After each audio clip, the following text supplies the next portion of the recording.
गौतम बुद्ध एक गांव में ठहरे थे और उस गांव के एक शूद्र ने, एक गरीब आदमी ने बुद्ध को निमंत्रण दिया कि मेरे घर भोजन करो।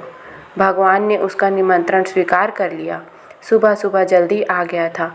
वह जानता था उसका नंबर बाद में तो नहीं आएगा। इससे पहले और लोग निमंत्रण न दें, वह बहुत सुबह उठ भगवान की गंध कुटी में सामने में आकर बैठ गया। उसकी बड़ी तमन्ना थी कि जीवन में एक बार भगवान बुद्ध उसके यहाँ आए और भोजन ग्रहण करे। वह निमंत्रण दे ही रहा था कि इतने देर में गांव के कोई धनीपति आकर भगवान को कहा कि आज का भोजन निमंत्रण मेरे ग्रहण करे। भगवान बुद्ध ने कहा, धनपति, आज का तो निमंत्रण आ चुका है। इस प्रेमी ने आज अपने घर बुलाया है। उस अमीर ने उस आदमी की तरफ देखा और कहा, इसका निमंत्रण? शायद इसके पास तो अपने खाने के लिए कुछ भी नहीं होगा। इसके तो खुद के कई कई फाफे पड़े हुए हैं। तब उसने उसकी तरफ देखकर कहा और पूछा, क्या मैं कुछ गलत कह रहा हूँ? उस व्यक्ति ने गर्दन हिलाकर हामी भर दी। इसके पास तो कुछ भी खाने के लिए नहीं है, तो खिलाएगा क्या? तो इतनी ही दूर से मुझे निमंत्रण देने आया है। जो भी हो, इसके पास जो भी होगा, अब निमंत्रण तो इसी का स्वीकार कर चुका हूँ और इसी के घर भोजन करने जाऊँगा। जाओ गृहपति, आप भोजन की तैयारी करो। आज का भोजन आपके यहाँ ही होगा। भगवान बुद्ध गए। उस आदमी को भरोसा भी न था कि भगवान उसके घर पर भी भोजन ग्रहण करने आएंगे।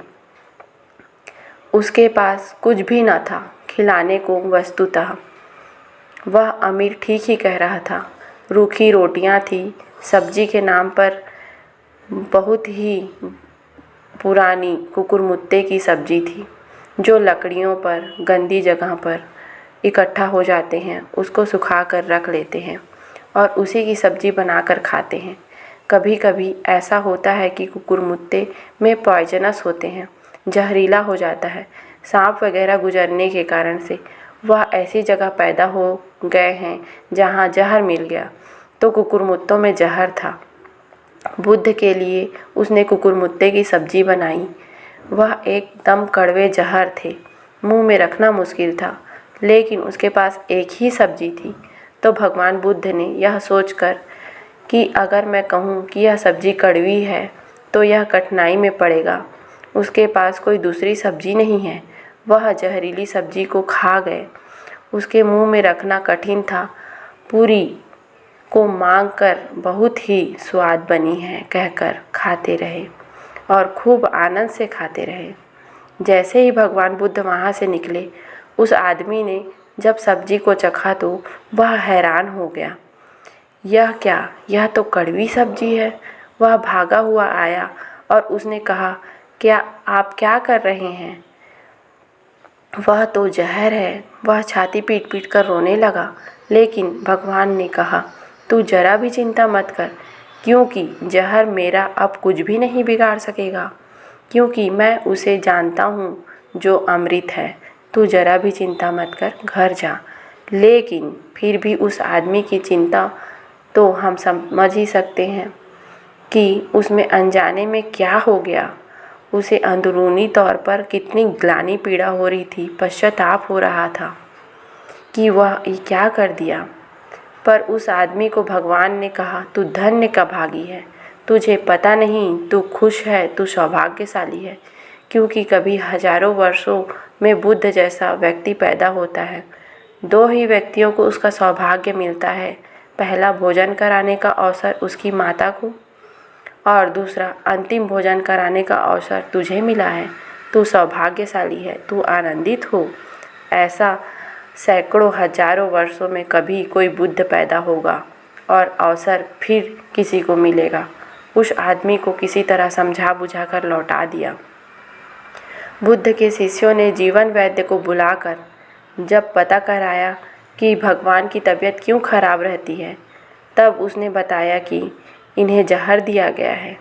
तब भगवान के अन्य भिक्षुओं के साथ आनंद भी रोने लगे कि वह आदमी तो हत्यारा है जिसने आपको जहर दिया है। भगवान ने कहा, ऐसी बात भूल कर भी मत करना, अन्यथा उस आदमी को कोई जीवित नहीं रहने देगा। आनंद, तुम गांव में लोगों को भेजकर डोंडी पिटवा दो। ये खबर करवा दो कि आदमी परम सौभाग्यशाली है जिसने पहला भोजन बुद्ध को कराया और जिसने अंतिम भोजन बुद्ध को कराया। मरने के वक्त सब लोग यही कहते रहे कि आप एक बार तो कह देते कि सब्जी कड़वी है, विषाक्त है, तब हम पर यह वज्रपात अकस्मात न गिरता। आपने भी यह क्या किया? हे भगवान, क्यों ऐसा क्यों?